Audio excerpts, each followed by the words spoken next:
like that seems to be in order. But the debates over the rescue package are now largely behind us. Since it's been signed, it now just needs to be implemented. And the question of whether further rescue would be needed is something that will certainly be on the horizon politically in the United States.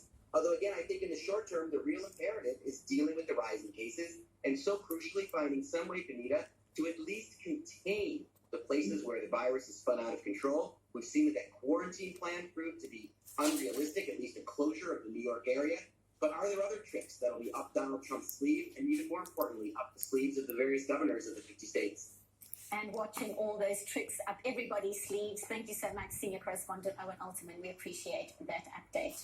Moving to China now, a sharp reversal in the spread of coronavirus in the country where the disease was first identified has seen life gradually getting back on track there. But many businesses across the country are still grappling with the effects of the outbreak, and there's no telling when things might pick up or even if they'll ever fully recover from this crisis. Patrick Falk reports from Beijing.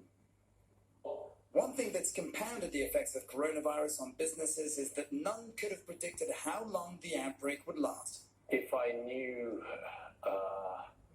what I know now, back in the beginning, I would have moved a lot faster to try to shift our business in certain ways, which we are only starting to. Stronger new measures to try and contain the spread of the coronavirus in Israel. The death toll in the country is at 12. There are now 3,856 confirmed cases. The Prime Minister is reportedly considering allowing fewer employees to physically go to work. Economic aid packages are also said to be in the pipeline. Finance Minister Moshe Kachlon is proposing a package of $1.4 billion for small and medium-sized businesses. Finance officials have resisted a full lockdown on movement, warning Netanyahu of dire consequences for the economy. The ministry has clashed with health officials who have for weeks advocated the strictest of measures. Meanwhile, the Israeli military is deploying more than 500 soldiers across the country to help police enforce the latest measures. Meanwhile, thousands of Israelis have been left without work amidst the new measures to curb the spread of the virus. Before the outbreak, unemployment in Israel was at a record low of under 4%.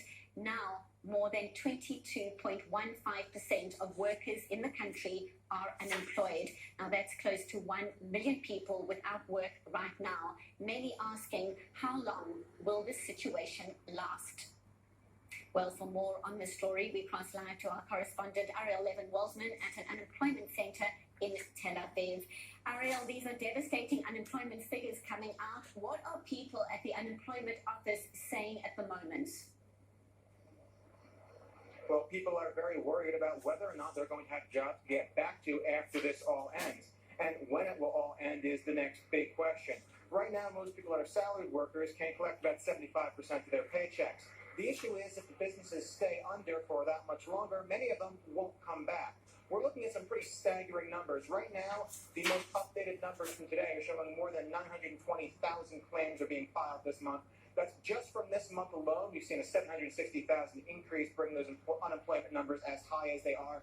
And we're talking about a record economic damage of $25 billion is what's currently being bandied about as the totals. The problem is that could increase. And we're hearing that 30% of small and medium businesses that opened in the last 6 months are going to go under. Remember that most businesses don't make a profit until the third quarter at the absolute earliest, which means that if they have a massive disruption to their income, they go under entirely. Meaning a lot of these people that are out of work now, it's not going to be temporary for them, and that's the big concern.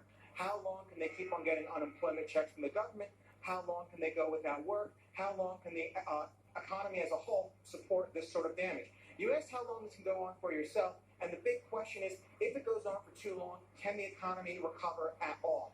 If this goes until the end of May, we're hearing that we're going to see a 10% reduction in GDP. What's a 10% reduction mean? $35 billion in the numbers, but that's also the mark of when an economic depression begins. If that's the case, you start to see a cascade of economic failures. If after this crisis we still have upwards of 7% unemployment, that's one of the better numbers we're seeing right now. If everybody manages to get back to work, the losses will still double the unemployment the country had.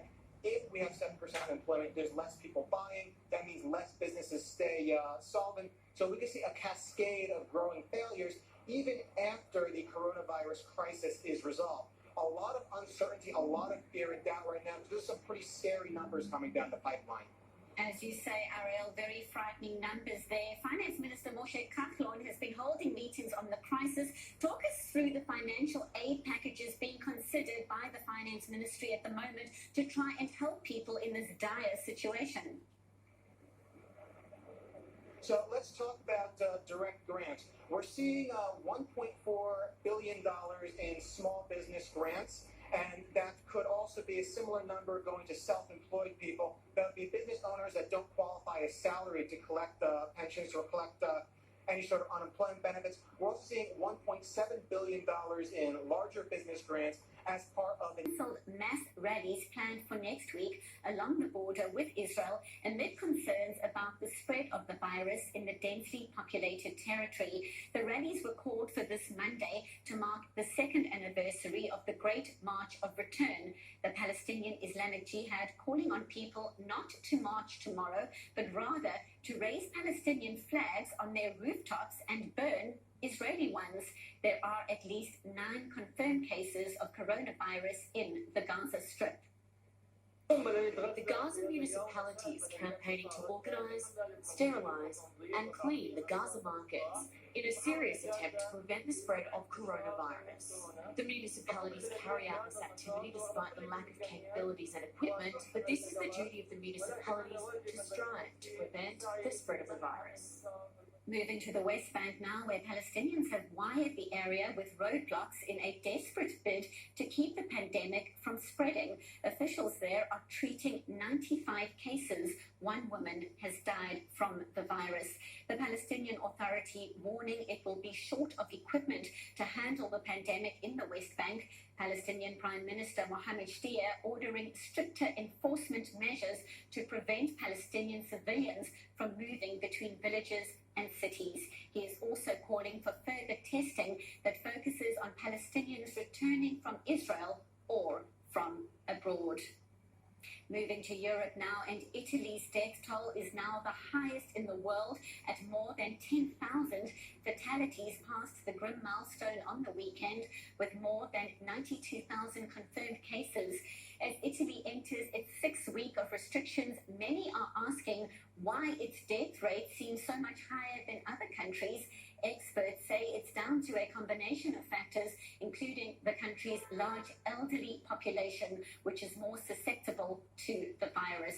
Meanwhile, in Spain, Prime Minister Pedro Sanchez is closing all non-essential workplaces after the country's death toll there climbed to nearly 5,700. Se anunció que el gobierno de España I announced that the Spanish government will approve an exceptional measure tomorrow at an extraordinary cabinet meeting. All non-essential workers, I repeat, all non-essential workers must stay at home for the next 2 weeks as they do at the weekend. In the UK, Boris Johnson is warning that the coronavirus crisis will get worse before it gets better, and he's sending a letter saying as much to every household in the UK. The Prime Minister is self-isolating after testing positive for COVID-19. He says stricter restrictions could be put in place if necessary. Britons will also get a leaflet detailing government rules on leaving the house and health information. Well, we're taking a very short break, but when we get back, Donald Trump decides against imposing a broad 2-week lockdown on New York and its neighbors. We bring you all the details coming up shortly. Don't go anywhere. This is i24 News Special Edition. Back in a bit. A prime minister can continue to serve in his role while under indictment, but a minister, such as a health minister or the minister of defense, cannot serve under indictment. So the agreement that was hammered out is that Netanyahu will serve as prime minister for the first year and a half. There's no problem there. The next year and a half, Benny Gantz will serve as prime minister. Now, during that second period, Netanyahu will be what's called the acting prime minister, meaning if Gantz is abroad or if he's sick and can't fulfill his duty, then Netanyahu will act in his place and they will legislate a possibility that the acting prime minister can't serve in his role under indictment. A regular minister can't, but the acting prime minister can, and that will enable Netanyahu to stay in parliament while his cases are ongoing, even after he vacates the prime minister's post.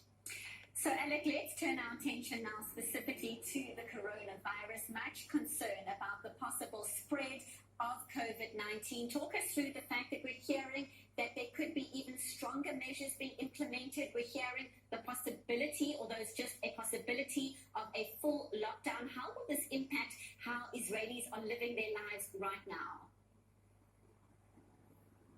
Yes, Benita, there are talks of a full lockdown, but before going to that measure, there may be an interim measure, which is to reduce workplaces from 30%, which it is now, down to 15% of workers. They're also talking about stopping the construction sector entirely, which employs many Palestinians from the West Bank. So their movement into Israel will be restricted under these new regulations. And they're also talking about potentially enforcing these regulations more strictly, having extra IDF soldiers help the police to patrol the streets and the various communities to make sure that nobody is walking around outside, that they're abiding by the restrictions, and to prevent the spread of the virus further. And talking about preventing the spread, we're hearing reports coming out of the ultra-Orthodox community that there was a funeral in the city of Bnei Brak last night with hundreds of mourners, and this was happening just a few hours ago. Why is the message of social distancing not being received in the same way, it seems, in ultra-Orthodox communities as it is in other parts of the country? Well, Benita, it depends which sect of the ultra-Orthodox community. It's true that in various sects, they listen primarily to the chief rabbi of whatever part of the ultra-Orthodox community that they belong to. And if that rabbi is not insisting on social distancing, then perhaps they will not either. Also, if there's a religious event, for example, there was a funeral of an important person that many people went to, not listening to the regulations. And this is problematic because people in Israel are complaining of an unequal enforcement of the restrictions. There's a video of the police chasing a single bike rider in the park in Tel Aviv while nobody's doing anything about hundreds of people walking around in the ultra-Orthodox community. This is something that the government is talking about now, how to make sure that the restrictions are enforced in the ultra-Orthodox community, that they're doing what is needed to prevent the spread over there, and trying to keep everybody safe. Thank you so much. Correspondent Alec Pollard reporting live from the Prime Minister's residence in Jerusalem. We appreciate that update. Well, moving now to the United States, President Donald Trump has decided against imposing a broad 2-week lockdown on New York and its neighbors after a strong pushback from local political leaders and warnings of the panic it could spark. The Center for Disease Control and Prevention advising residents of the region not to travel except for essential. Watching news from I24.